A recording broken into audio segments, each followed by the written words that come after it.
Great. No, Can you do quick? Notice is hereby given that the City Council of the City of Caldwell, Burleson County, Texas, will convene in a called meeting at the City Council Chambers, regular meeting place thereof at 5:30 p.m., June 11th, 2024. Please stand for the invocation and pledges. Let's pray. Heavenly Father, we thank you for this day. We thank you for all your blessings. Father, we acknowledge you as good, and everything that you do is good. And we ask you to bless this meeting tonight. Father, bless our discussion, bless our decision. Give us very great wisdom and very great discernment on the matters at hand. Lord, and may all that we do bring glory and honor to you.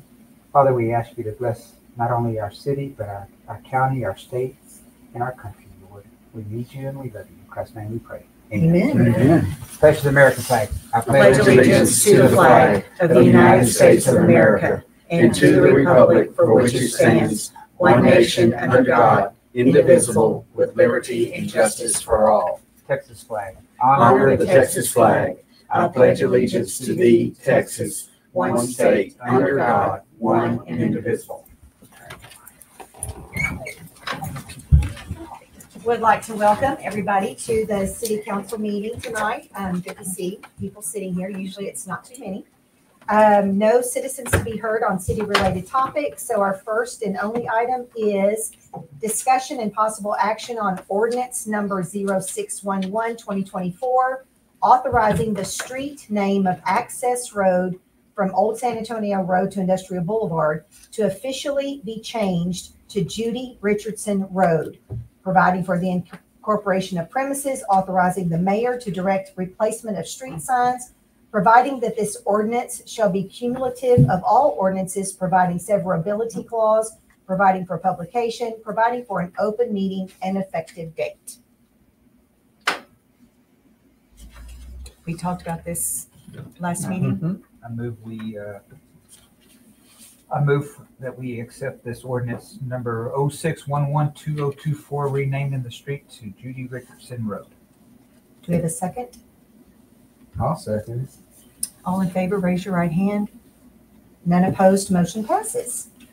Next, discussion and possible action on a resolution for a contract to finance a fire apparatus. So this is more of a check the box kind of deal. We had to have a resolution for government capital. They're the ones that are going to finance the truck that y'all approved a couple of months ago. So if you approve this resolution, that would just be the next step to go ahead and fund that. It should fund later this month and hopefully have that truck in service later this month as well.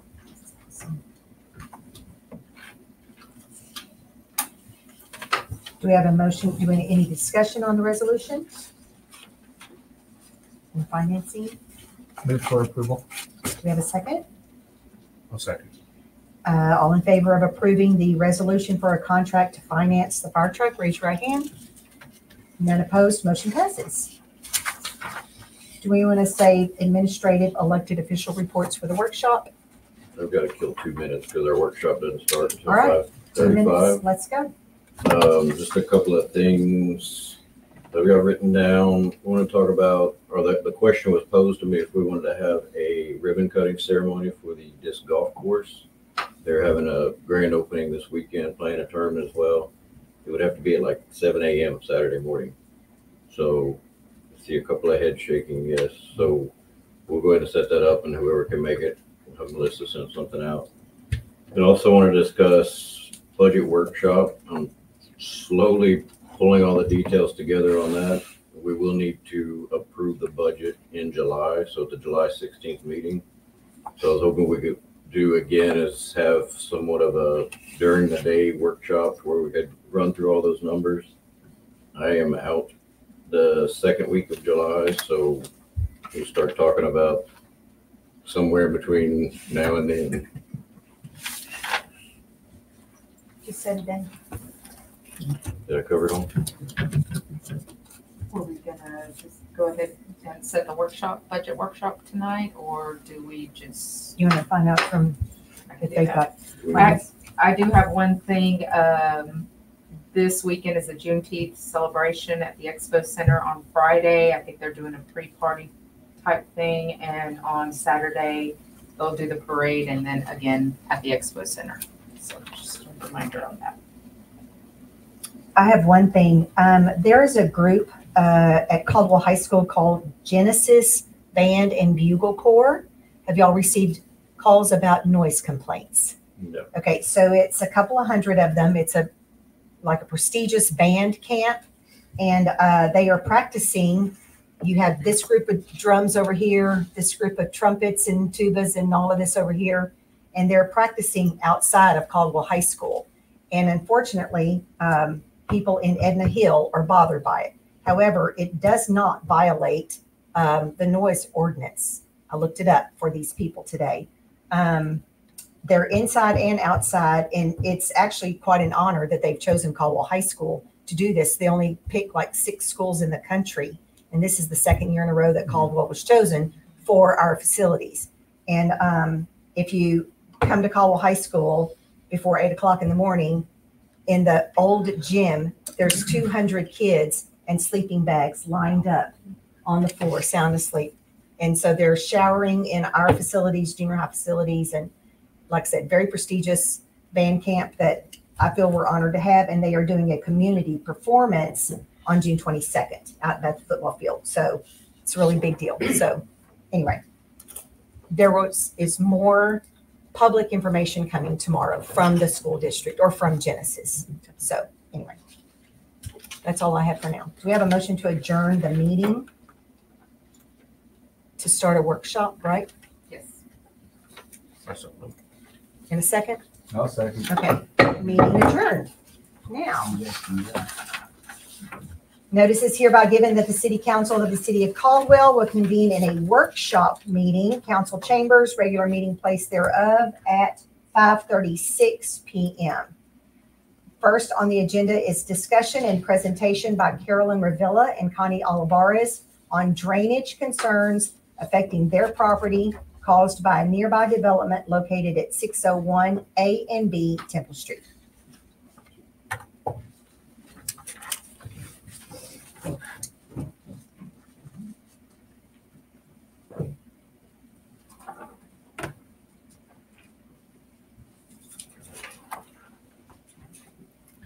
Okay, first, thank you to the City Council for this opportunity to speak to you.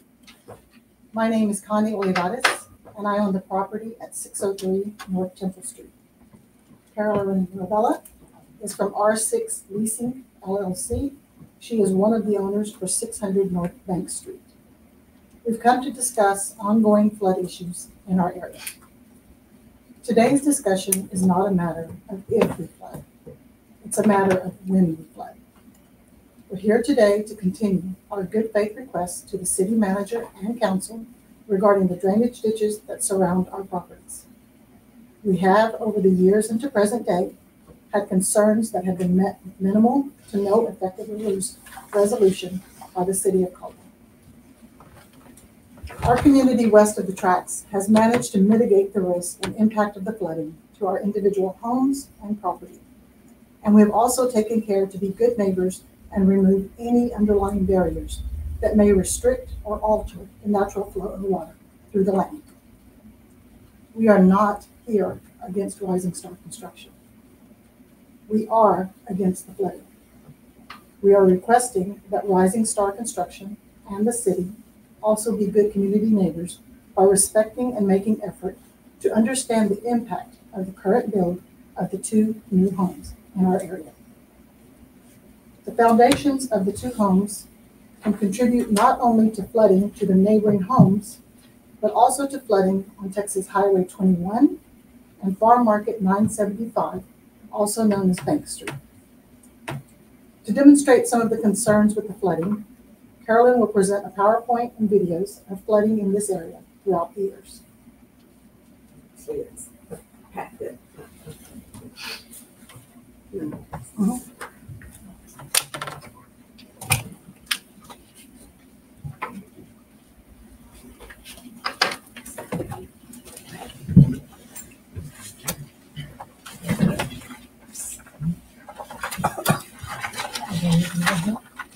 Yes, yes, yeah.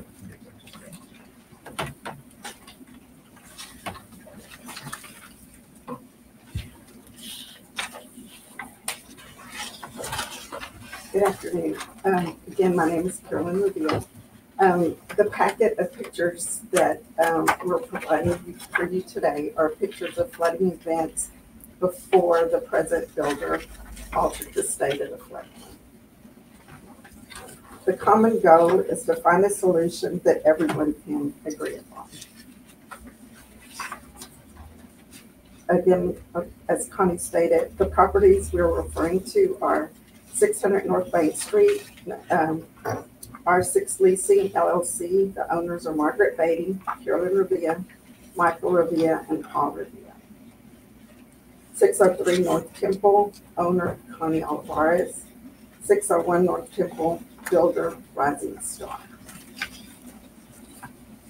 On page 4, the pictures that you're seeing are from the FEMA flood map for 600 North Bank, 601 North Temple, and 603.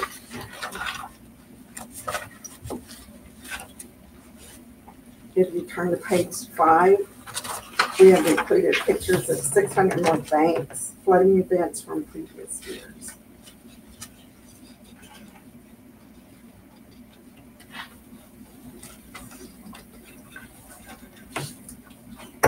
On page 6, you will see pictures of 603 North Temple, again from previous flooding.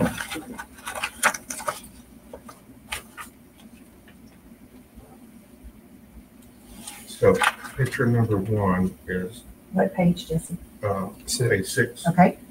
That is at the corner, as Connie's at the corner of 21 and Temple. Temple.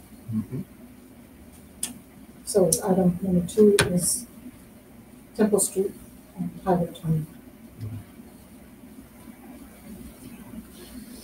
May of 2021, that is when we got what, like 4 inches of rain in 45 minutes? Okay.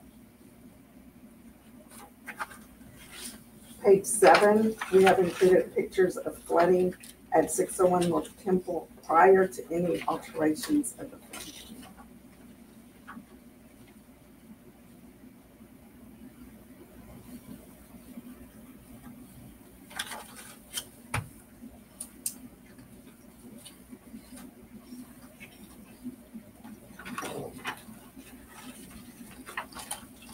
On page 8, the pictures are of the current construction site as of June 4th, 2024.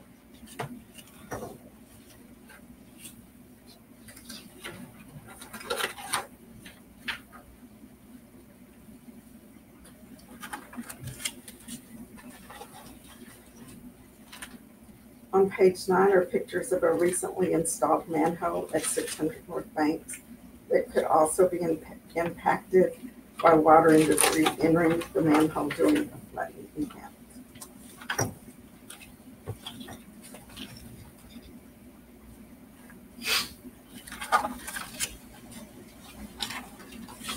And the last picture on my packet it's on page 10, and it sums up the reality of flooding in this particular area. It was a flood event from 1991.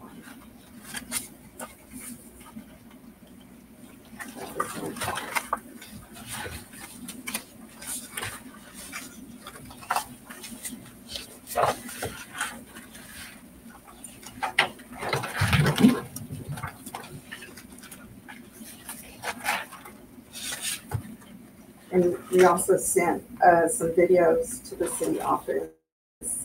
We provided those as well. This is from 2016.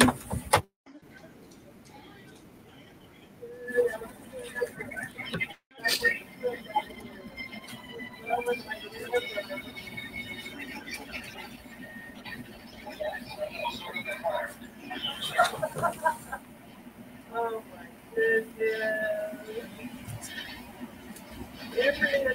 Come help. So that water in that truck is where they're going to build right now, correct? The water in the trailer, Yeah, the that trailer. scene kind of right there. Yeah, The the water trailer behind. flows that way.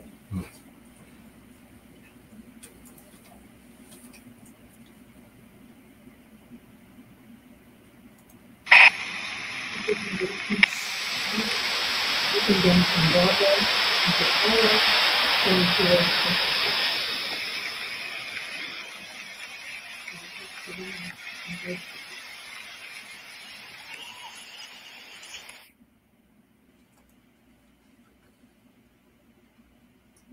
this is a number from May 2021. We have May 21. There's some people.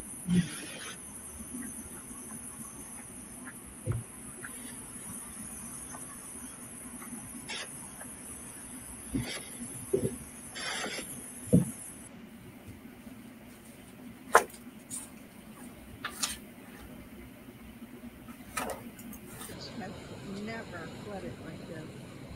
Look, there's Peppa's house. From May 2021. From our blue property and the big cemetery, 601 and 603, and the other 600.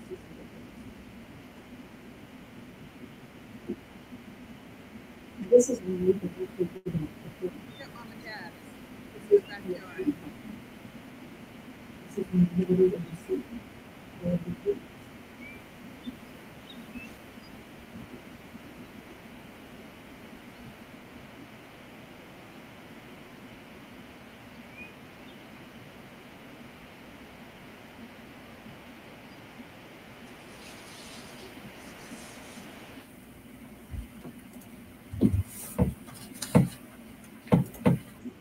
This is a good one. From Highway 21, Boston 3, 603, and 601, then back to the 600. Is your house a slab or a community? The water's running under your house? The other was the- Like apparently your mom and dad's? Just kind of behind it. Yes. On the behind, directly behind it is.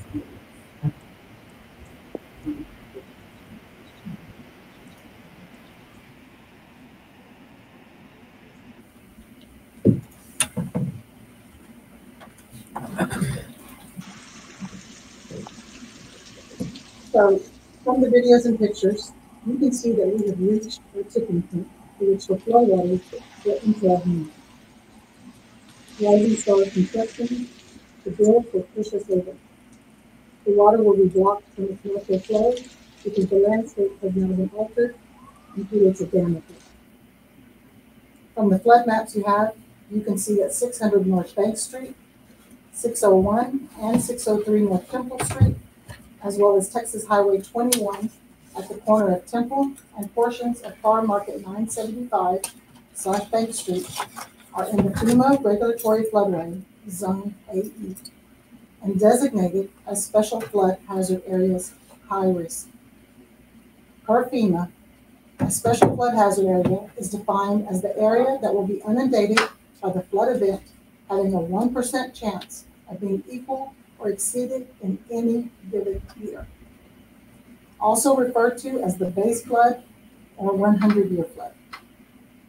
A regulatory floodway is defined as the channel of a river or other watercourse and the adjacent land areas that must be reserved in order to discharge the base flood without cumulatively increasing the water surface elevation more than a designated height. To briefly summarize events and conversations that have occurred regarding Rising Stars build. On May 21st, 2024, the builder approached me to discuss building a swell drain on my property. The builder stated his purpose was so that the drainage from the roofs of the two new home builds would be able to drain onto my property and into the current ditch. The builder stated this would be beneficial to me as well as to keep his water off of my property. 3 times I declined the offer. I asked the builder why he could not build on his own property, to which he stated that he did not have enough room. He then suggested creating a swell or a ditch between the back of his 2 new homes and the back of the property owned by the Revilla family. I did not agree and informed him to take that up with the city and the Revilla family. The next day, on May 22nd, 2024, Camden White, the builder, and I had an impromptu meeting regarding the build and the impact of flooding to my property. The builder was again informed that by creating this land barrier on my east side and the land barrier that is currently in place by State Highway 21 on the west side of my property, he would place my home in a bowl effect. The builder informed Camden White that he, the builder, had asked to build a swell on my property and for the use of the alleyway to build a ditch for the runoff from his properties. The builder was asked to halt the project by Camden until a reasonable solution could be found for all parties involved. The reason for the halt was that it was apparent that the plans that the builder had for the property would indeed flood my property and the properties within the same block. The builder agreed to the halt. Later that evening, the builder approached me to discuss the situation and stated that he had halted all projects. He further added that he was not informed of the flooding until I had showed him the video, and that he had immediately halted on the build, and that his engineers had given him the guidance for the build, and that the city of Caldwell had signed off on it. The builder informed that had he have known that the property flooded, he would have never purchased the land, and that I nor the city had informed him. I replied that it was not my duty to inform unless asked, and that the builder never came to me to inquire about the area. It is the responsibility of the builder to research his properties, and that those issues should be taken with the city, as the city is aware of the issues concerning drainage ditches in this area. The builder further added that he would give me his word, that he would halt the build and find a solution, and if the solution was not to build a house, then he would not build. We move to June 4th, 2024. The builder requested a chat. During our conversation, he stated that he was going to build a small ditch on his property side that would be between both of our property lines. This ditch would begin at the Temple Street ditch and run completely alongside of his property and to the back alley, where he would create another swell between him and the Revilla property. The builder stated that this would benefit us both and that the water would drain into the ditches and not cause flooding to my property. I informed him that by building such ditch, it would cause my property to erode, and firmly replied no. He again informed that if the final solution was not to build a house, then he would not build. He continued to doze the land on his property to create a slope off from the foundations for the rain. He insisted that Camden and the city council had already given him permission to build a ditch on his property and a swell or ditch in the alley between the back of his two properties and the Revilla family. Per Texas Water Code, Chapter 11.086, overflow caused by diversion of water, Section A. It states, no person may divert or impound the natural flow of surface waters in this state or permit a diversion or impounding by him to continue in a manner that damages the property of another by the overflow of the water diverted or impounded. Section C of that same code adds, however, this subsection does not authorize any person to construct a canal, lateral canal, or ditch that obstructs a river, creek, bayou, gully, slough, ditch, or other well-defined natural drainage. In your pamphlet, if you look at the Texas Quick Guide, I also refer to the Texas Water Development Board, Texas Quick Guide, page 44, which is in the book. It states, make sure your floodplain fill project won't harm your neighbors. Floodway fill is allowed only if an engineering study and the floodplain administrator can determine if a no rise / no impact in the flood level will occur.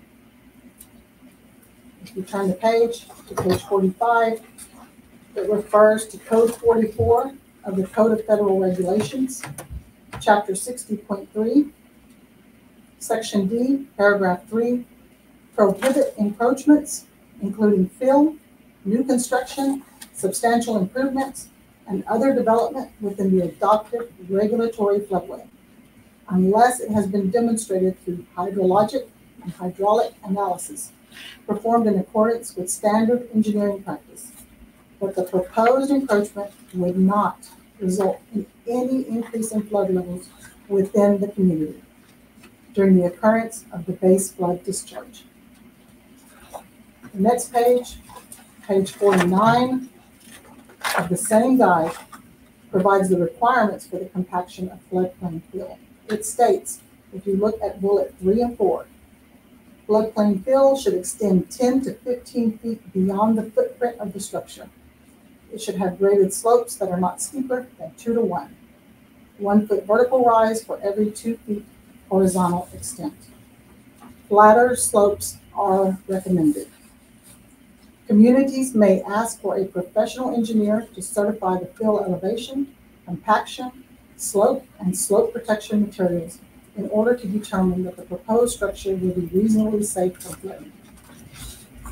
Rising Star Construction wants to continue to build swales and ditches around the properties, diminishing the fact that these areas are in a 100-year floodplain as special flood hazard areas high risk, and are, in essence, the swales that protect the rest of the city and the highway from flooding. The Olivares and Revilla families have learned to mitigate our risk and reduce impacts of flooding by elevating our structures on pier and beam.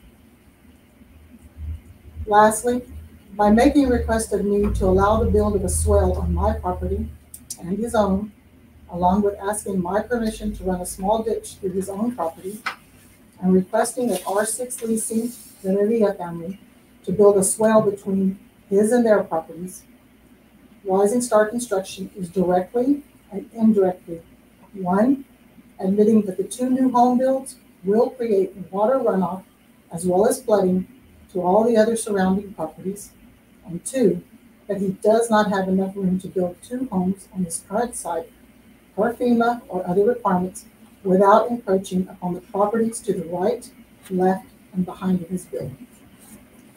In closing, the Olivares and Revilla properties have taken the necessary steps to mitigate flood risk to our neighboring properties. My property was owned by my Olivares grandparents since the 1930s, and homes in this neighborhood were all built between 1930s and 1960s. These families have lived here for 3 generations. While we were able to mitigate our flooding to our homes in the past, we cannot mitigate any current risk of flooding to our properties with a 3.5 to 4 foot land barrier, which has now been placed in the line of the natural water flow. We do not and will not agree to another ditch or swale being built as a remedy.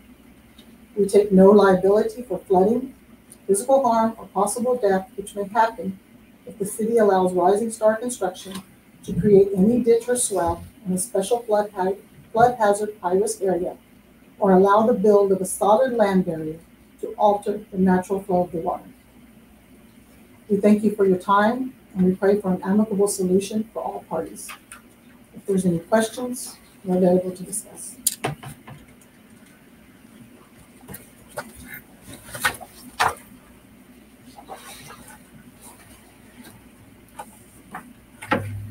Well, first of all, I'd like to thank everybody for coming. And the packet is very well put together. I mean, a lot of facts. The one question I have is, I know that in the past, just look at some of the videos and just, being from Caldwell, just exactly like your families. The trailers have been there for a long time, and, the flooding would, basically get to the floor base of them. It would still flow.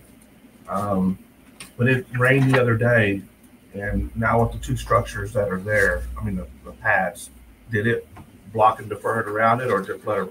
I didn't get to see much of that. Well, that morning I drove by there, the ditches were full, of course, and a lot of the material was starting to erode down. And so from the property line to where it's built up, 3 foot, possibly somewhere in there, how far off the property line? The material is right on the property line, correct? Pretty much. Is it pretty much?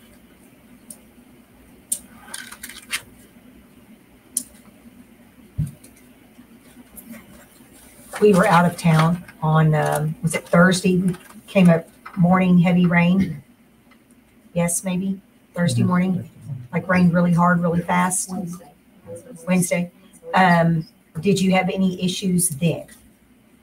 That Thursday, I believe we have that video which Yeah, was there, and it rose pretty high. It was also trying to funnel through. It did come over into our property, but it had stopped raining. And that's just a short amount of rain. Right, it was like an inch or so. No, I mean, that was a short time period. Oh, short time period, okay.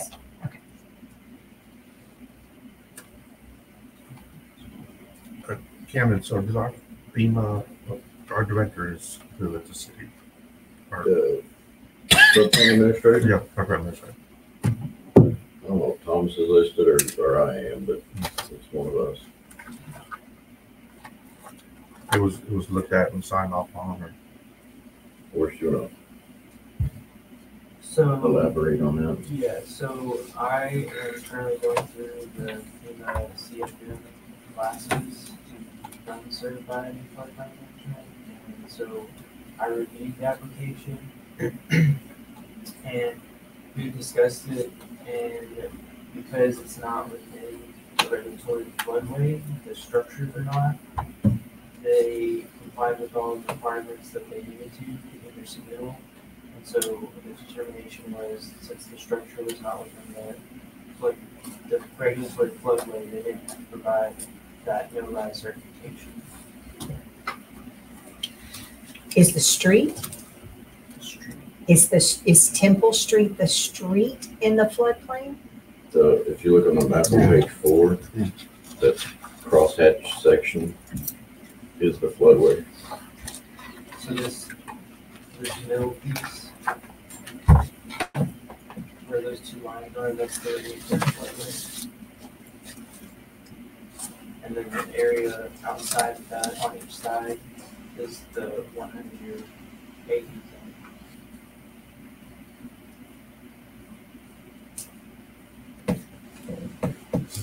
So I also did get a copy of the floodplain development permit application. And it doesn't have anything there that's stating whether it does or doesn't comply. It should have been filled out, but it wasn't. And I understand there is a signature, but it never said whether it did or didn't comply.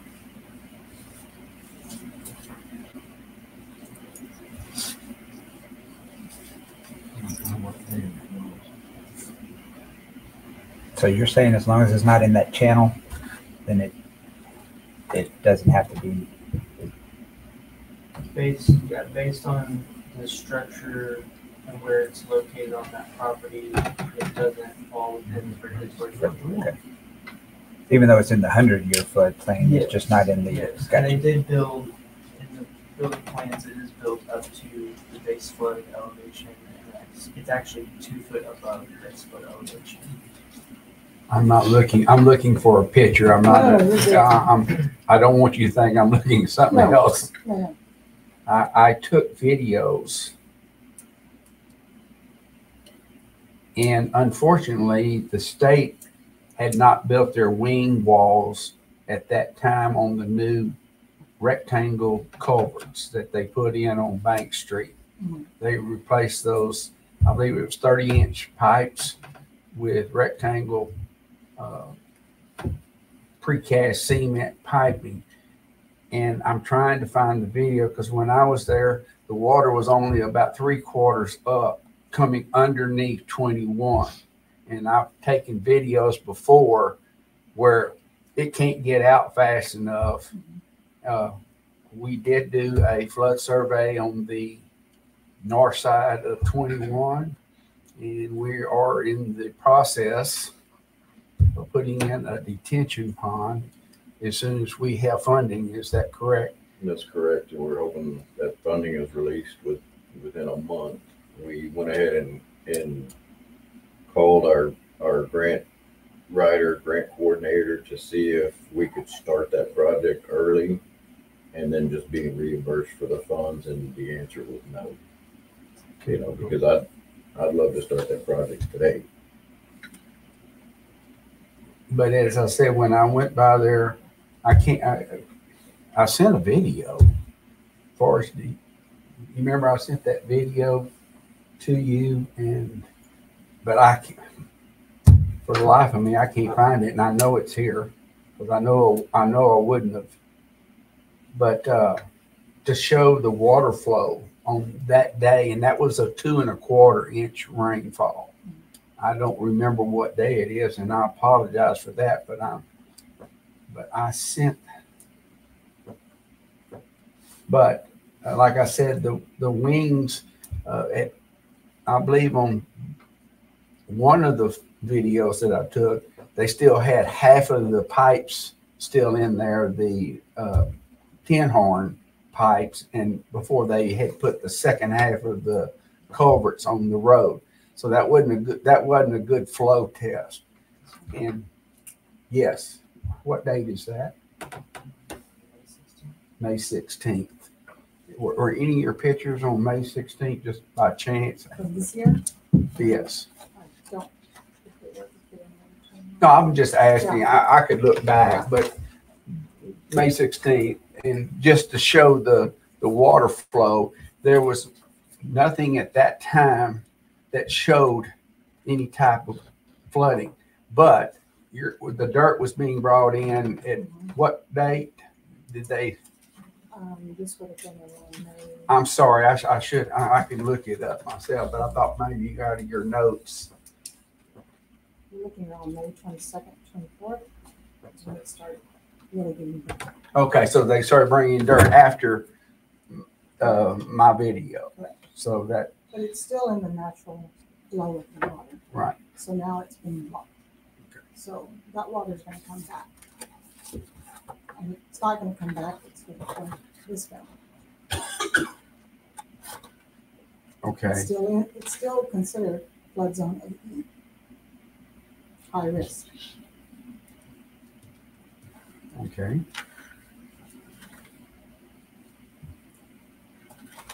All right, Forrest, I might have to rely on something which you just said. Go back on what you said as far as building the approval. The approval. As far as That Did it, when they submitted the application, did it meet the requirements at that time? yes, it did. And I reviewed the permit based on what was being proposed and the overall site plan that was being proposed. And then BB reviewed the building plans to make sure that it complied with building and structure side. and that was with raised With the raised with raised foundation. So their engineers, Bureau Veritas engineers, their plan review team. plan review team. Yeah. Okay. So their stamp of approval is on there. Is that correct? On the building plan, it's not on the civil. Okay. Mr. Cerminho, did you have anyone look at that property before you started, like any type of engineer? We based everything off of the survey that marks the floodplain, and it marks what Forrest is saying. They marked for us not to touch where the two lines in the back. Can you point it out? The floodway. So this hatched area, if you're looking at that. But that's the only area that they marked for us to leave intact, which we are. And the swells that we're proposing would be to help. Really, we don't need them. It would be to help the flow of the neighbors if they want. We could do one on our property, and then the other half could be on the alleyway that's behind our properties on the city property. It's a 16-foot alleyway, and that would be to help the neighbors if everybody agrees to that. But I mean, we wouldn't need them because and everything we're doing is engineered, and had we known all this, like I mentioned to Ms. Connie, I would have definitely passed on that project. But now we're here, so and we're looking to work with the situation. As Ms. Connie approached me the other day, and we stopped the project the same day that she mentioned this and showed me the videos. So we're willing to help with whatever we can. We would like to build, but if it's we want to do it the right way, as Mr. Camden has said, the solution or the detention fund would help, or even I don't know if the city would want to do a culvert that goes between our properties and thus an L and ties back to the ditch on the right side of our properties. That would alleviate a lot of the water, and that would be maybe not as expensive as others.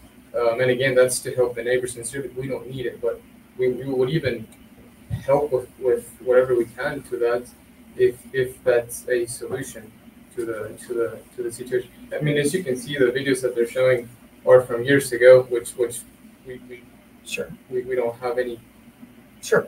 control over those. So the flood has been there before, and we're willing to help with whatever we can. A culvert there might help. They added the other two concrete culverts, and that has sped the drainage a lot, but it still has to fit through that one that goes in front of our properties. So if we did a second one that comes as an L behind, in between our properties and then behind the alleyway, that might support. You're talking about the 5 foot. I think it's about a 5 foot. It's a 5 foot culvert. Yes, okay. Yes, sir. And the problem that we saw in the study is the water, when it comes under 21, when it comes out of the culvert right there at Highway 21, and I have videos of that, and that would be back several years ago when the highway was flooded. 21. I do have that too. That we don't have a flow test right now, true flow test with the what the TxDOT hydrologist or the water flow engineer that said this is what we have to have, because that's why they changed those pipes, because they were flooding their own highway, because it can't get out. When that water comes out, you can see it's packed as much as it can get in that culvert. But the 5 foot, my question to y'all, I'm gonna bring it up now. How are you gonna what are you gonna do for, even if you build it what you have now, what are you gonna do for driveways? In front of the property. I know, but what is that going to be? Is that going to have culverts or? Well, it will have. We're going to extend it. Well, the plan was to. We've been talking. Okay, I'm just asking. Yes, sir. To extend it 15 foot more in front of the one on the left would be Unit B. So it would fit. It would fit a driveway there, and then a driveway over the existing grass to the one on the left.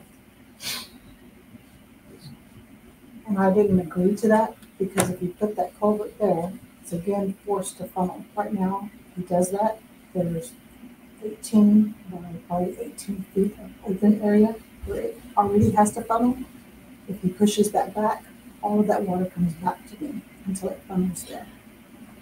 It is here, I'm not an engineer, but would another culvert there be beneficial? But the only thing that I don't have, and from just a visual, is what's going to happen going through underneath Bank Street with the new design. If those are filled up, if those fill up, then we have once again we have a restricted flow. If they're, and I even told Camden that after that one, they were only half full. But that's not a true test. That's not that was with 2 1/4 inches. I guess I'm going to ask the city, have you gone out to look at the site? Oh, yes, ma'am. I've got videos. So, no, I'm talking about with the build right now. Yes, ma'am. And do you feel there's an extended 10 to 15 feet beyond the footprint as well? Or does the home take up the whole platform without that 10 to 15 feet? I So if would, you look at page 49, Okay. there's a clear example of that.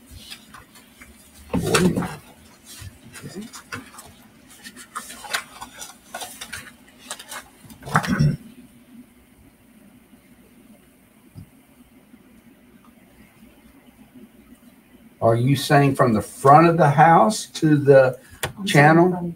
From the side of the home, from there, is there 15 foot? From the footprint of the structure, it should extend, according to this, 10 to 15 feet beyond the footprint of the structure. So he should have an extra 10 to 15 feet, which I don't think is there. I could be wrong, I'm just asking Oh, him my. to look at it to see. I didn't take a tape measure or anything. Let's talk about the other properties. There's the two properties and there's a third one that would Yes. be, There's one on the far end, which is owned by another family. And so, is that between the property being developed and that drainage? correct. So we Just visit wanna make sure I Now, understand. yes, now there will be runoff to that property. That family's already losing their property to the ditch as it is.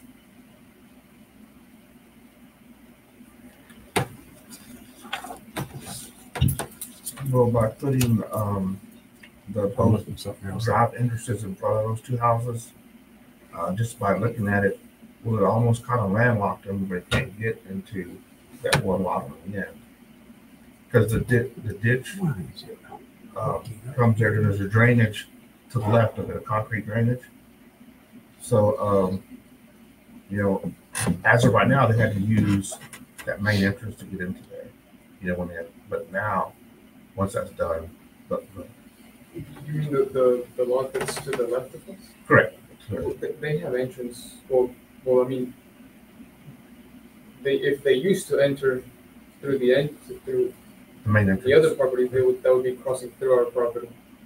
So they would have to get access from Temple directly to their property, install a culvert or just really a driveway. That's all they would have to do.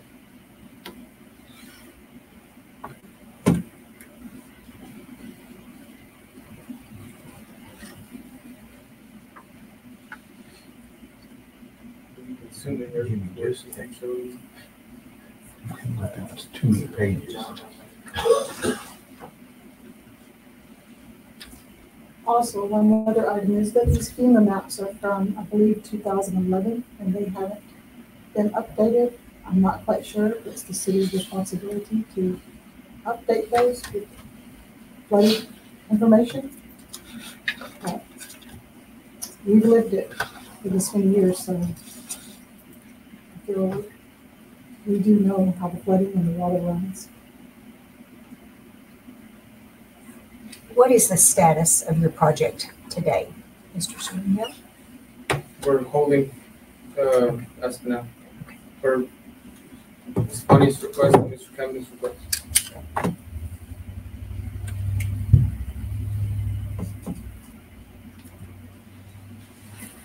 All right, I'm gonna ask a silly question, but I'm gonna do it anyway. As far as you're involved, so would it be, as we have said here, trying to work out a solution, would it be impactful to get a flood survey done right there and see if that is going to be a factor? You bought the property to see if that's going to actually happen. I'm not doubting what you're saying. I don't want you to think that I'm saying that's not going to happen, because I can't tell you that. I don't believe anybody can. I wish we had a detention pond on the other side already, and then have a heavy rainfall before they do anything. But that's not realistic, because we could have one tonight. I mean, so that doesn't help. I'm looking for possible solutions, and I know y'all have talked enough, so it's not like y'all aren't you're coming to us with not a solution. You have talked back and forth. Have y'all come up with any type of solution? Well, I think the culverts, if the city would allow it, if they did a 60-inch culvert there's one here currently, from here to here, and then it opens to this ditch here. If the city could install a culvert here to tie, that way, this has two culverts now, two new concrete culverts. So that would take in the same capacity, or a little less still, but it would alleviate a lot of that flow coming across a highway if they can install a culvert here to here. But my fear, speaking from my point, is even if we put that culvert in, if it doesn't get through the new cement culverts that they put in and it backs up, we didn't do anything. All we did is just make a play culvert. A study would be great to see if this culvert would suffice. But there again, I don't know about what the state is.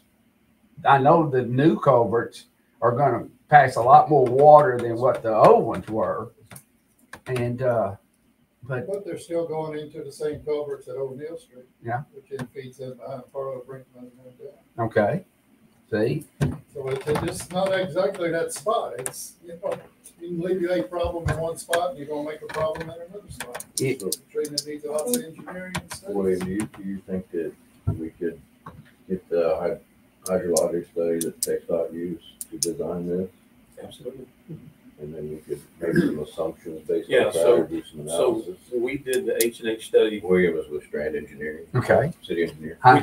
We did the H&H study for the area north of 21. That study that's going to be funded by the GLO to build that detention pond, and that's going to help alleviate some of the stuff that's getting to the highway. It doesn't necessarily address this specific location because this is slightly it's a little bit removed from that area, but we can certainly take a look at whatever TxDOT used for their design.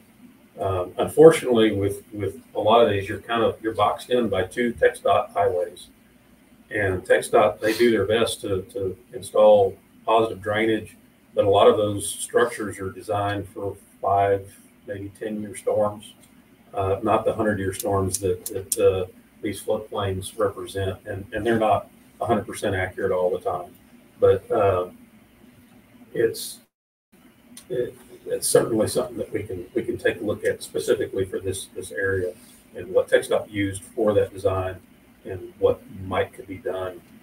Like y'all mentioned before, you could add culverts, you could do things from here to there, but at some point you run into a bottleneck, unfortunately, and until all those are cleared.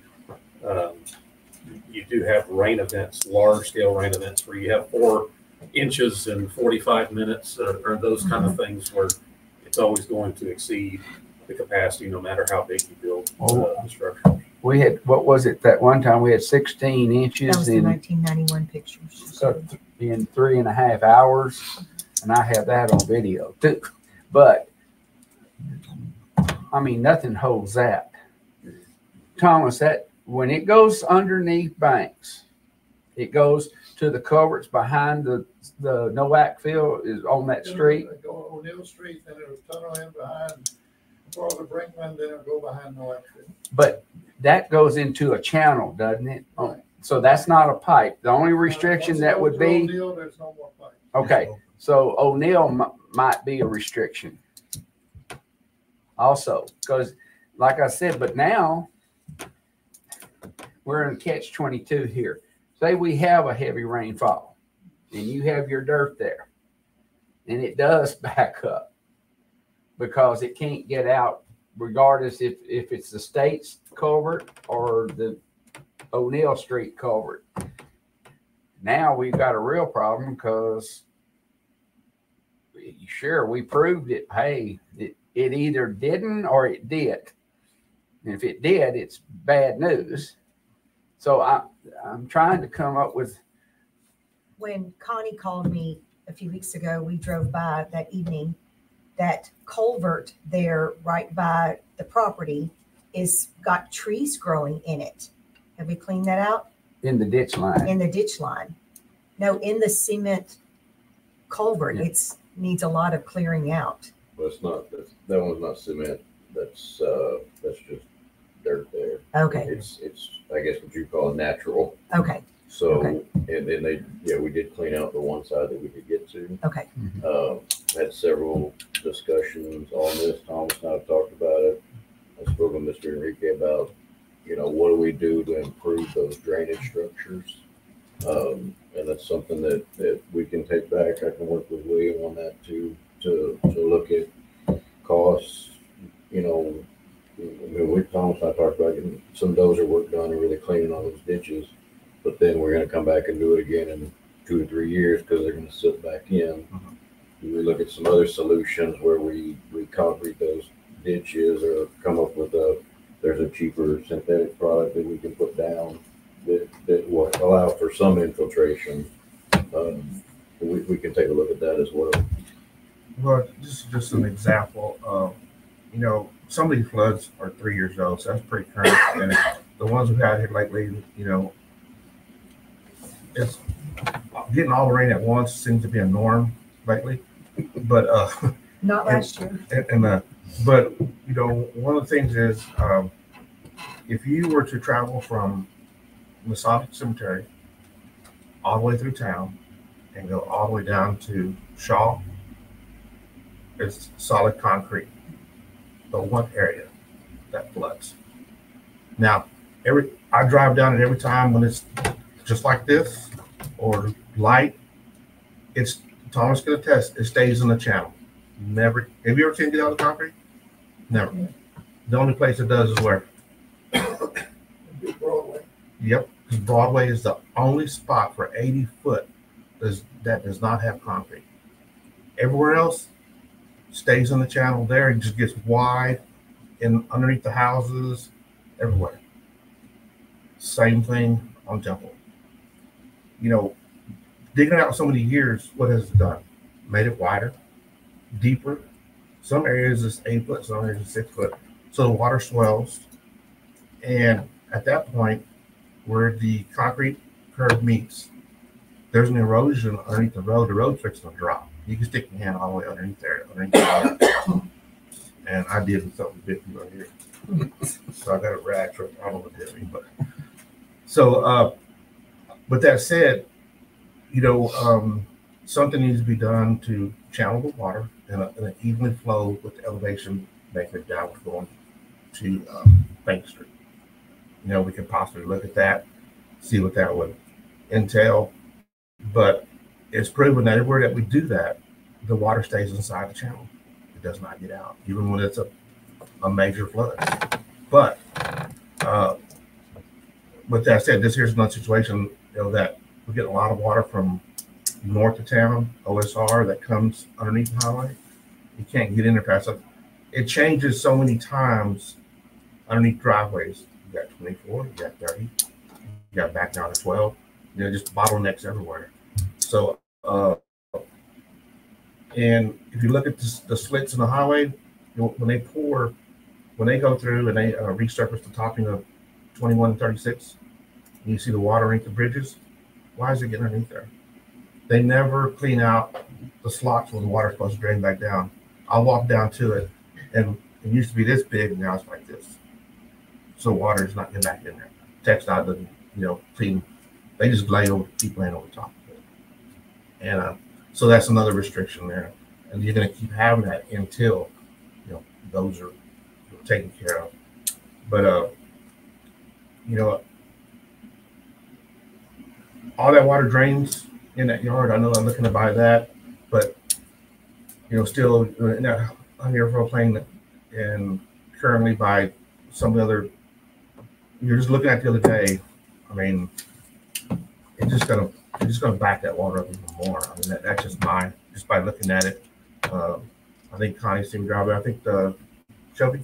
Yes, sir. Yeah, Shelby and I were both out there driving by in the rain, and that was just that wasn't a. I mean, it was pretty hard, but it was already backed up everywhere. I mean, there's no place where to go. And,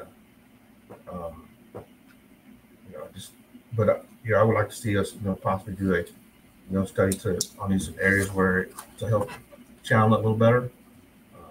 Some of it we're going to build up because it's already eroded, Did we ever have checked to see if that was a sewer main or? No, Jesse, no, sir. I did not ever verify. I went back and looked at it after we got done talking, and I confirmed. I mean, at that moment in time, that nothing appeared to be leaking. Yeah. Those bubbles that we saw, that was For the water, it was taken in the air going over the top of the pipe. Are you talking about that pipe that's right there where the concrete ditch is by the highway? correct. Yeah, I believe that is a sewer. That's a sewer main. When I was young, I remember that line being right there and it goes Back toward it. But you can see where the property is, where it's clean out, it probably ties back into that, that drain, that main. But it's already eroded it, more you can see the whole pipe. Well, it seems to me we're back to engineering. Is So I brought with you. that's that, well, Throw rocks at him. well, what I know you said what you said a while ago, but what steps do you recommend, or would you recommend suggesting to do? Taking a look at the hydraulics of that area first before coming out. I mean, we could throw some Band-Aids or let's put a culvert here, let's do this, but without studying what's really going on and taking the videos that pictures that you provided and it shows, because a lot of times we just look at maps, that's all we're given to look at, and to have some of that additional data to come up with a plan. I hate to just throw something out there, without doing a little more research and, Sure. and study of that. But certainly something that we could take a look at, just like we did with that detention pond. That was a drainage study and recommendation for what improvements needed to be done to help that area. And then the cost estimates and all that in that study was the basis for the application for the grant. And so that would be, this would be another great opportunity to do something similar there. We can kick that off. I guess what I can do, number one, is get a cost proposal for that study. And then, I don't know if you give me a back of a napkin kind of estimate on, for the concrete those channels or. Yeah, that could be part of the study. We could come up with, okay, we feel like this is what needs to be done, either putting it inside a culvert or more likely concrete lining the channel, and provide some cost opinions for that, for what sending that project out for bid, for a contractor to come in and do that, or if it's small enough that city crews could do or whatever, to have a cost for that as part of that study. Not yet. Yes, sir. Let's say you bought the property already, regardless, you bought it, and would pier and beam be a possibility? At this point, we probably. I know. You've spent a lot of money hauling dirt in. Right. And let me show you one more thing. Okay. All of our water would not drain towards their property. All of our water would still continue with a natural flow as well. As you can see here, these are 2 lots, and everything would drain this way as the natural flow. None of our water would come this way. But I think what from looking at the pictures and what you're explaining, it's not the flow of the water, it's the backing up of the water. Right. It can't flow with a 3.5 to 4 foot, because right now it's 3.5. If you add a foundation, which is another 4 to 6 inches, you add that on top of that, the water can't push against that. It's going to come back to you. Correct. It wouldn't flow through here. It would flow through the area where, and Which again, would flood, it'll be a thing. it would still continue here. It has a way out, and that's what the engineers have told us, and we're just going off of what they asked us to. But just another point I wanted to point out is all of our water would drain the natural way of the land. The way. Mm-hmm. So none of our water would come to Miss Connie's property at all. would put gutters, and all the drainage would go back out the natural way. Unless it can't get under Bank Street, Correct. and then it backs up. Can the water flow through a wall? Yeah, I'm visualizing it. And with all respect, we've lived it. There's nobody better experts than us on this. We have lived it, we've seen it, we understand it. We know how to mitigate it. We can't mitigate this. And I understand y'all did the study in 2022. I think that was requested in 2021. That took a year for, I don't understand the process, but it took a year to get that study. Okay? Even the study, which states that even when they modeled everything right now with the basin, because of the way everything else is done, it says here, it will still continue down Temple Street, not making its way to the proposed detention basin. Wait. Okay, I'm sorry. No. The detention basin hasn't been built. I know. So we have several more years of that. And I agree, it needs a cement. We've talked about that. How many years is that? So can we afford that risk? Can we afford that risk? We don't know Mother Nature. And you're wanting us to wait again and have a solid land barrier there blocking it. And so I just said that earlier, that if it happens the way it is now with the dirt there, then that's bad. If it doesn't happen right now, then we have time. But as far as the detention, as Camden said, we can't go out and build that detention without having the funds to do it through, and the government saying no. It can't do it with our own money, and then they pay us back. So there are a lot of steps in this that, like you said, you don't know the process. And when I got on council, there are a lot of things I didn't know, and things just don't go as fast as I would like. no, we know that. Yeah, okay. So, and we're trying to come up with a solution. And I think it starts with you, but my concern is between his recommendation and what's there now. So your engineer, his study shows that this will work, or?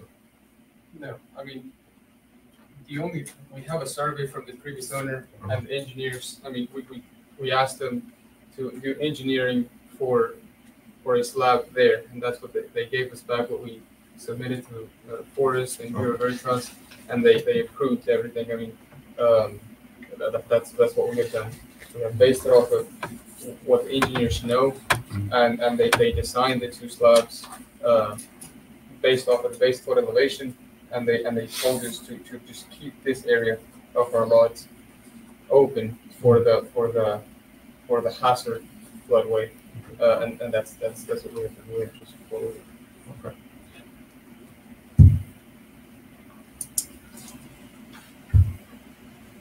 You have plenty of other projects, right? Just a couple. I guess I do have a question. Maybe this is before us. In this floodplain development permit application, and I guess I'd like to see also where FEMA it says, because I know it's checked off that it's located in special flood hazard area zone A. But then section 4 says applicant must submit the documents listed below before the application can be processed. Those were in the submittals that we had approved. I didn't see the certification that the regulatory floodway will not result. So based on where the property is located for the actual structure. No, I get what they're saying there, but like you said, no one, you're basing it on just that structure, not the rest of that. So if no one looks at the rest of it, how do you know that? I mean, yes, I understand what you're saying, but like the way that the ordinance reads and what we can require them to submit, they submitted all the proper documents.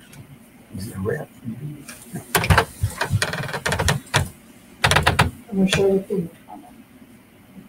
Yes, I mean, we can ask Nancy Ward about it, Ward to take it over and see what they say.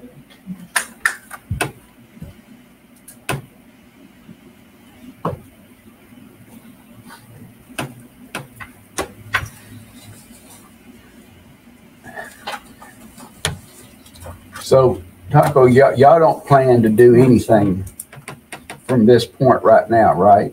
We're waiting to find a solution. And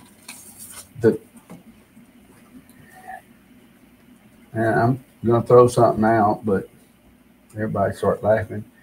The dirt that you hauled in, the topsoil between the two select field sand that you brought, would that be to alleviate the possibility of some backup? Would y'all be willing to haul that dirt back out and leave that? That would be and it wouldn't be a culvert, but it would be a natural waterway between those two houses. So what we have proposed is even better. It's on the Okay. right side. On the right side, we could do an open ditch cemented for the water to flow on the right side of the right house to the back of our houses to the alley. So that would help even better, because if it gets in between the two houses, it has to go higher. So on the other side, it would alleviate sooner, because the water doesn't have to rise so much to have another exit, if you follow me. So the water doesn't have to go so high to find another exit way. Otherwise, if we need to push it to in between the houses, it has to go higher to find another exit way. What we have proposed now to Mr. Camden is to do a swell on the right side of the right house, that it's low enough to catch the water almost before it even hits the before it has to get outside of the ditch. But then again, like you say, that might not suffice. So a study would be, I think it would be the correct way to do it, to see if a 60-inch culvert aligned in that same direction would alleviate the problem, and that way Highway 21 doesn't flood. I mean, the problem is all the water coming to us, right? It's not the houses. The houses there wouldn't be the problem, but we're gonna wait, regardless, to find a solution. But the houses there are not the problem. That the problem has been there from all the water coming across the street.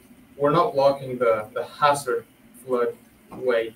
So I mean, we're happy to wait and find a solution. We don't want to put anybody in a bad situation, but the houses are not the problem.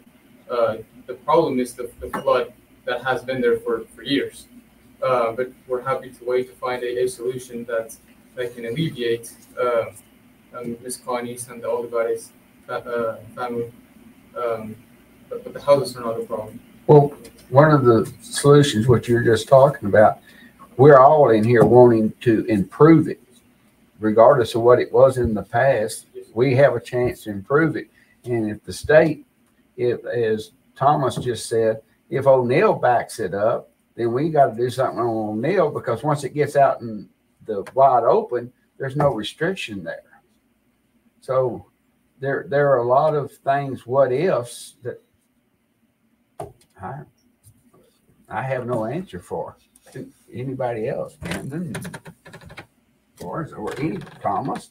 I mean, as Connie said, we're looking for solutions, and the only way to start, I think, is engineering. Okay, any more discussion? I'm sorry, William, I'm sorry. I just don't think on the spot. So what do you think about that, where that line comes to there, and it being in that floodplain area, how it's going to affect? I mean, without doing any studies, you really can't probably comment on it to where, how that line falls in there. I mean, yeah, does it catch the edge of it? Yes. I mean, is it within that? I mean, that can just be defined by,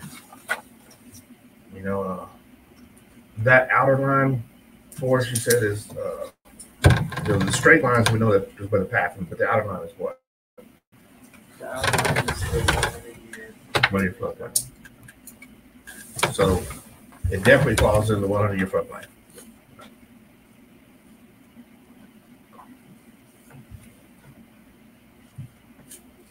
The rain in 1991 flooded a lot of Caldwell. Oh, yeah. Yeah, it was not just that area. It was a lot of Caldwell was underwater.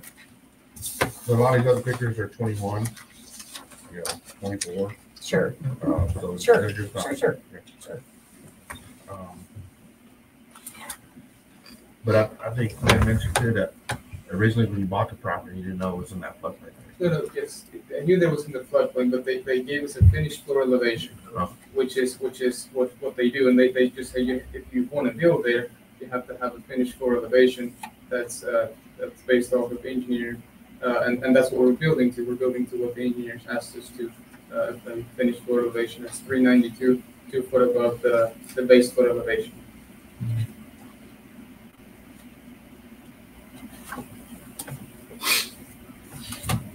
Have anything else on it? Okay.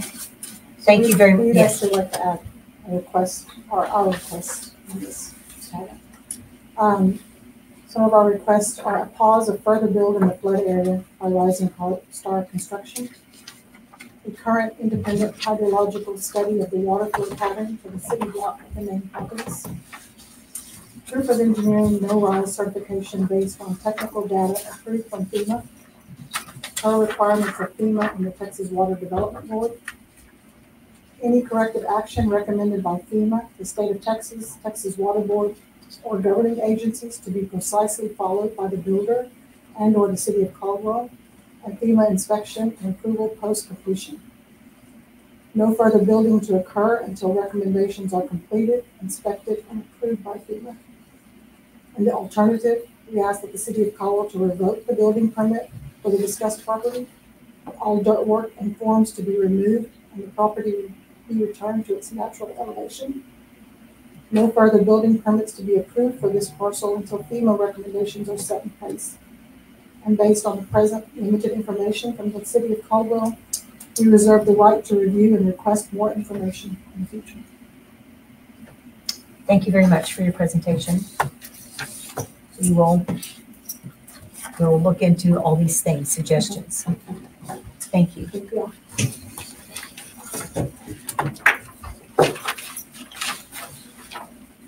Okay, next, discussion on plating and development process as it relates to Whitetail Run subdivision final plat and future development projects. So tonight, I was going to go into heavy detail on the overall plating process and basically what y'all's ability is given the current state statute. I can still go into detail, or we can revisit that for when we have the other two councilmen here. But I can go over kind of just the brief development review process, just so you'll have a refresher. So for most new development, it's going to probably go through the preliminary final plat process. So this would be for a large tract that's going to be subdivided into multiple lots.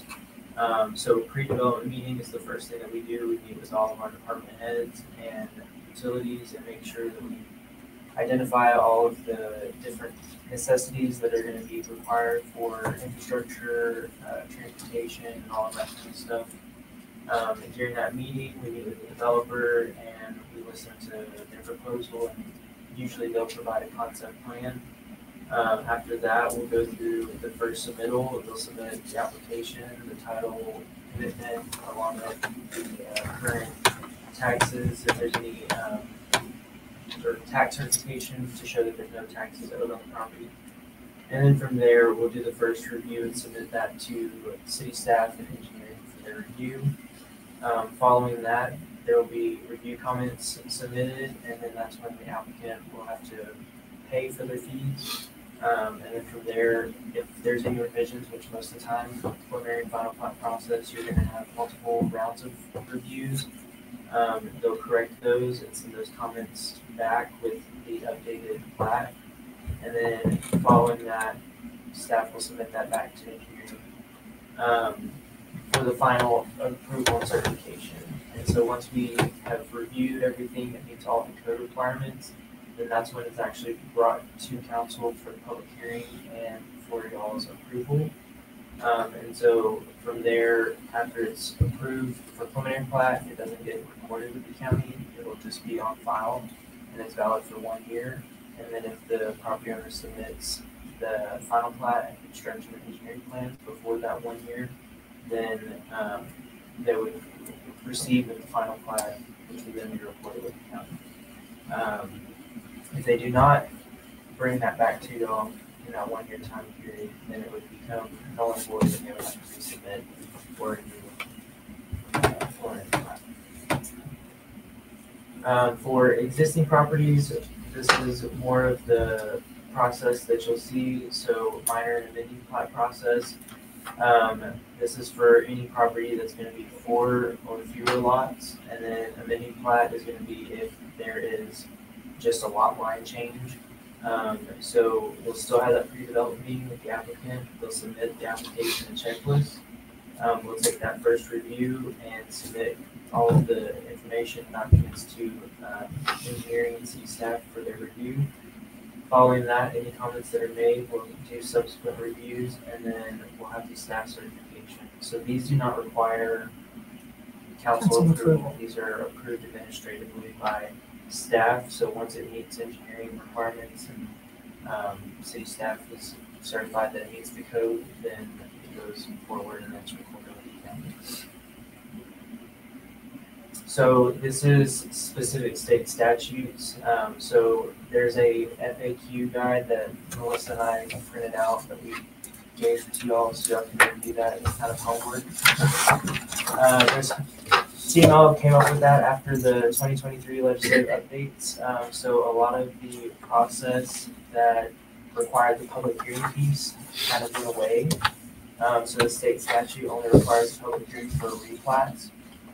So this is not necessarily we are going above and beyond, but we currently do, based on our ordinance, we do go above and beyond and have the public hearing notices sent out to all the property owners, and then we have the public hearing. So the approval and initial approval, it'll go through that same process that we discussed, that we have adopted. And so really the issue here is the 30 days. So the way that state law has defined the review process is when staff deems that the application is complete and certifies that it meets all of the code requirements, you have 30 days to get that approved. So when it goes to y'all for approval, then that's when it gets to what you're actually able to approve or conditionally approve or disapprove. So the only time that you can disapprove an application is if there's something that does not meet the code requirements. So if staff has certified that everything meets the code requirements, the engineers have certified that it meets the code requirements, then at that point, the plat application is approved, and it's really y'all's blessing is what y'all are providing. So this state statute kind of limits us on what we have the ability to do. So we try to do as much preliminary research and background information and make sure that y'all have that in the preliminary plat process. So that way y'all have the information that y'all need, but then that way people can ask questions about what all is going on around that site. The design of the subdivision, the design of all of the infrastructure requirements, capacity, engineering is reviewing all that. They're looking at it based on our code requirements and all of that. We don't necessarily expect y'all to know any of that information. So that's why we have our great engineers here. But that's kind of where the certification comes into play with the timeline. And so the state was doing this in favor of making sure that the developers could get their projects done and not be held up on items. A lot of cities that have more zoning regulations and a lot more restrictions on like landscape and things like that, it was tying things up with the development process. So they try to base it solely on the engineering piece, the planning requirements. As long as those things are met and they're designed to the correct standards, then it goes forward. So that's kind of the nuts and bolts of it. But like I said, that overall, that FAQ gets into more details. So you can review that. Is there any specific questions as far as that goes?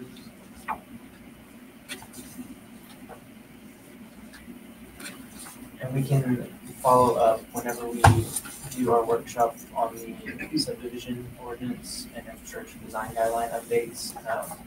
That's currently in review by legal. So as we get that moving through the process and start looking into the zoning pieces and all of that, we can further, discuss some of these topics as far as what y'all want to see or what y'all would rather have staff approve or all of that kind of stuff.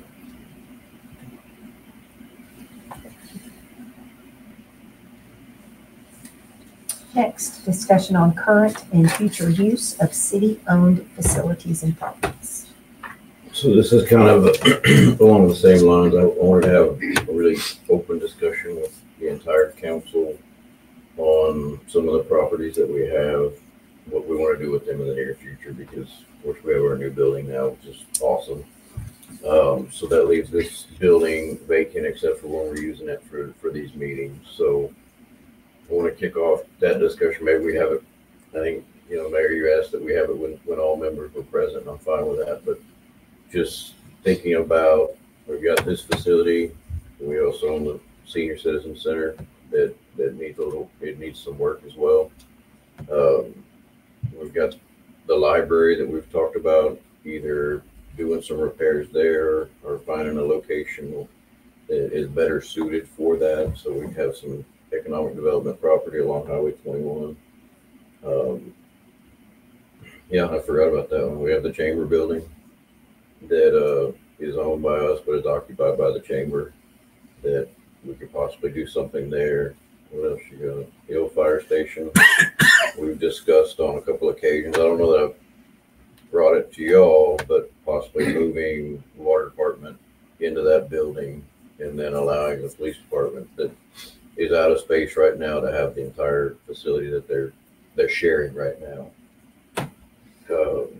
And then the motor bank that came along with the Gift with purchase. The truest purchase. So I want to have some open discussion. I mean, I will look at it. If y'all have anything y'all want me to consider, bring back some ideas just off the top of your head, but definitely agree that we have that conversation when everybody's here. Yes, I think that anything needs to be held until everybody can be a part of the discussion. It's one of the few times we can actually discuss. And finally, discussion regarding the grand opening of the new City Hall building on Eccles Street. When do you want to have that? If I'm hosting, I'll set a date. It doesn't matter. Let me check back with staff and of course how far you think. We're still putting a few things together. We don't have everything kind of on the walls that we'd like to see to make it just nice. We've been busy getting phones set up and all the IT type stuff and just really moving in and getting out of boxes at this point. We may need another few weeks. First week of August before school starts. We could do that. What about right before Meet the Hornets that day? On the 10th? Is that when you also do a dance, isn't it? Concert. Mm-hmm. And leave it open and people can. So do it on a Saturday? This Saturday? Mm-hmm. Yeah, the August 10th. 10th. Mm-hmm. That's a great That's suggestion. Tico and the Austin Party Band. There'll be a bunch of people there. And Meet the Hornets. That works for us. Because Meet the Hornets will start at 7, and you can do a open house from 5 to 7. Okay. That's the second Saturday too. Mm-hmm. Yeah, that's the dance after the Meet the Hornets. Yeah, but there's a second Saturday second Saturday around the courthouse, right? We don't know if we're gonna do it in the evening or if Okay. it'll still be in the morning. Okay. And it'll be August, so we don't know if we'll have it at all. It'll be warm. So, Okay. August 10th? Okay. Okay, next, administrative and elected officials reports. I gave you what I had already. Okay, I'll continue to work on this. I'll set up a meeting with William in the very near future and see how we can move forward on a study. Melissa? Me? I've noticed the dump truck has been running very regularly lately with tree limbs because the west side of Caldwell was really built up. But on Highway 21, from Woodson's to the vet clinic, there have been limbs there for months. And It's partially my fault because they have to coordinate with us to provide traffic control. that's what I have down here. You probably need police. And Nathan did say something about it the other day, and we didn't have enough staff on it. So. Okay. I just want to bring it up.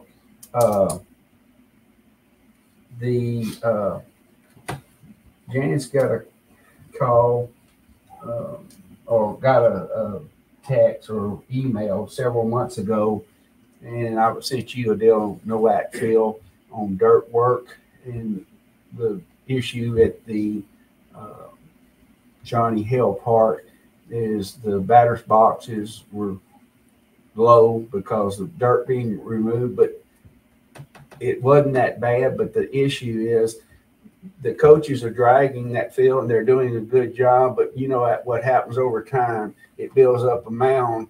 So sometime, as you had mentioned, that we want to do the dirt work right at NOAC field so it drains properly. So when they do, if you're able to find somebody, they need to do that at that field because there's plenty of dirt there. It's just been slung out so far. So we met with the Little League, and I thought they had found someone, the same person that did the work at NOAC, that was going to do that for them, and they had the funds to pay for it. Okay. So I just don't know if they ever worked out a schedule with them. Okay. We'll follow up on it. Park signage. I know it's in the work with Candy. Mm-hmm. But the signage was almost complete on the disc golf today, but his truck broke down. But Joe took him around and let him dig some holes. So this is for you, Charles. As we saw after the soccer game the other night with 75,000 at Kyle Field, the traffic, the lights at the deal, I brought it up several months ago about when A&M and Texas play, we're going to have control. But you got George Strait, and that's going to be the largest. So during the day and even after the concert, we're probably going to need somebody to control and maybe get with TxDOT and have some type of switch. In the recent past, there's been two deals: the solar eclipse and then the soccer game as well. Mm-hmm. And what the experience has been is in the morning, before the event, it kind of trickles through. It's after the event where it becomes a huge issue. And we did have traffic control out there that day. I don't know if you've seen about directing traffic. She called. When I left the concert at 11:30, the lights were not on 21. It was 3 seconds green, and they were only allowing 3 or 4 cars at a time. And I waited and waited and waited. That the green arrow for me to turn left on 36 wasn't even a choice. And so that's when I called the sheriff's office because the lights were not timed properly, favoring 21. They were for 36, but not 21. And so those two officers that went out there directing traffic that day, they weren't familiar with the box that we can open up and control. So that's something this weekend, we're going to make sure that we have somebody that knows how to run that box. Because I think we're going to see more and more of that with No, I agree. because of events and everything else and going on. I do want to brag on some city crews. The concert, I don't even know why Main Street people have to be there anymore. They remembered everything from the year before. Didn't even have to tell them anything. So they did an outstanding job. And the people at the concert, you got to give them credit too, because there was hardly any trash left on the ground. So they did good. And Thomas, I want to thank you for having the flail mower with the boom going around doing the ditches. It really looks nice. It does help. It does help. And the turquoise pond dye that Kenny added to the park ponds is spot on. It's beautiful, and even with the fountain now, it's not looked like dirty water coming out. It looks like good beach water. And the Parks and Recreation crew has done an outstanding job on the disc golf. I took my mower today and did every hole just to. I'm not going to walk it or run it, I can tell you, but it is in great shape. And where I know I bring it up every time, but where the mesquite trees were, there's even Bermuda grass now starting to grow in there, and it's going to be a beautiful course. I talked to Dustin today as he was putting the hole signs up and everything. They had 4 people come from Houston, drove an hour and a half to come up and play that course, and gave it the real thumbs up. So that's Colleen has come, Houston has come. He says as of today, he had 40 people coming for the opening, but he said it's just like everything else. They wait to the last minute, and he's expecting probably 60. So, but the Parks and Recreation crew has done an outstanding job. The park, when they get through doing the flail mowing in the back, is going to be beautiful for this weekend. And that's all I have, believe it or not. Okay. We partnered with Texas Farm Bureau and had a pickleball tournament. Hot as blazes, but it was very well attended and looks like everybody had a great time. Some take that very seriously. It was a lot of fun, hoping to expand and have one in the fall. Also, I forgot about the Genesis Drum and Bugle Corps. The director today told me that from the time they leave, which is the 23rd, they will have spent $50,000 at our Brookshire Brothers. They're feeding this group. And then on Sundays, these kids are coming to all of our restaurants and eating. So it's a plus for our community. So anyway. The website, link to for concerns, not everybody has a computer. A lot of elderly or a lot of them don't have internet. So the question I get is when they do call, after listening to Forrest's voice sometimes, they just end up hanging up. So I've actually called a couple times for some, and I actually built one out the other night for someone. And but these at least have a direct number where somebody can go to also, that don't have access to the internet or even a smartphone. Don't even have a smartphone or something. So, you want a direct phone number to you? Or? Yeah, because if you get 0, normally it goes to operator, but it doesn't even do that. Right? No, I do that. It doesn't. It started all over again. Forced. Do you have it down pat?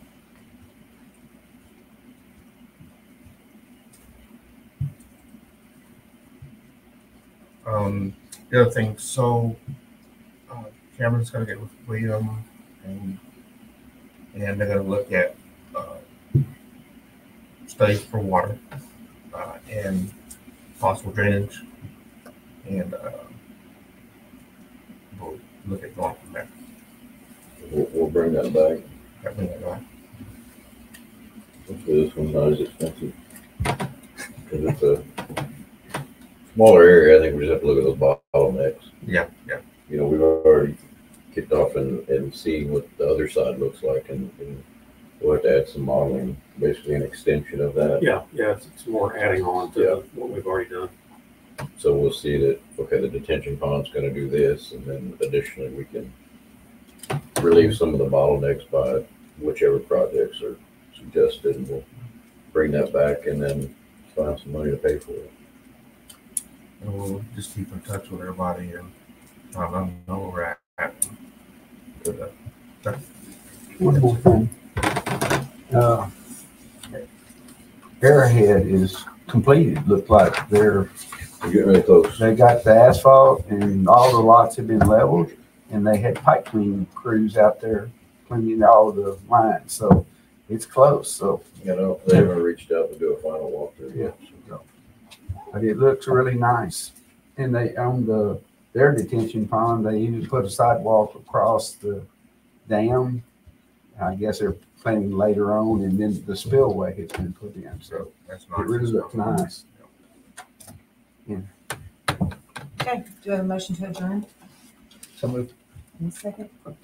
Meeting adjourned. Question. My letter